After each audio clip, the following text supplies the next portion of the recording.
Right now, in the stock market, it looks like Donald Trump's Trump Media and Technology merger with Digital World acquisition is going to be a huge financial windfall for the former president. But he has a big problem. As I've explained earlier in this past week, he can't sell his stock. He can't sell any of his stock for at least 6 months. So he just has to sit there holding his, I think it's 54% ownership of it. So he is the majority shareholder, but he can't sell it. And even though the stock went up so much this week that $3.4 billion he was expected to get is now over $4 billion, a Pulitzer Prize-winning economic reporter said this week that by the time Trump's actually able to sell it, that stock could be worth zero. Here's what she said. This is New York Times Pulitzer Prize-winning reporter Suzanne Craig said this. Who knows what the shares are going to be worth in 6 months? There is speculation he'll get a loan off those shares to pay his legal fees. I don't know who would lend him money on those because you don't know what it's going to be worth down the road. She added, it's a very volatile and high-risk stock, so it could be anywhere from worth a lot more in 6 months to almost zero in 6 months. We don't know.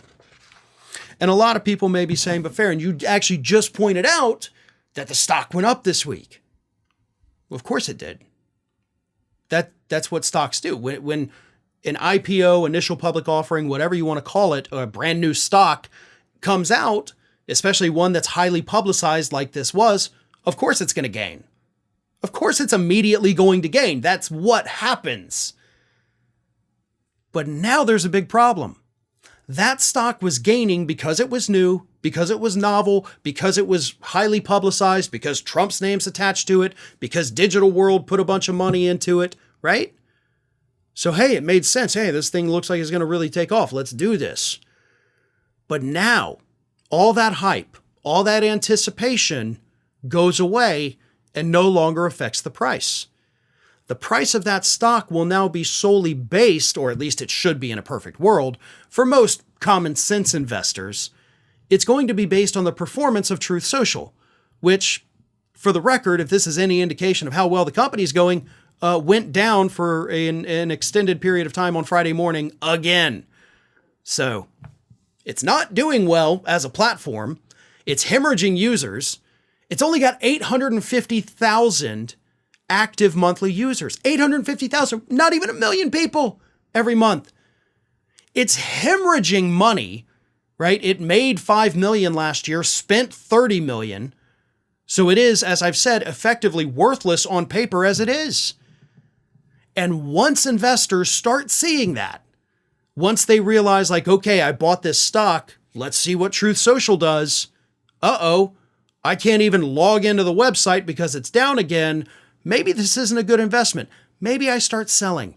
Yeah, let me offload some of this. And once people see the offloading, oh boy, that's when more offloading, right? Because the stock market's a giant bandwagon effect.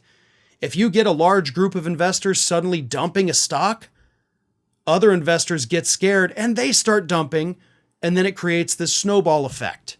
So if the value of Trump Media and Technology has to be based on the performance of Truth Social, because that is the only platform that actually exists with Trump Media and Technology, then yeah, I could easily see how 6 months from now, that stock could be entirely worthless.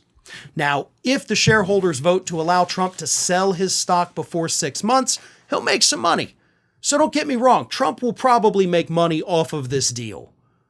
But I can also promise you that thousands of investors are going to lose tons of money, probably before the end of this year. Hopefully Trump is one of them, but there are no guarantees.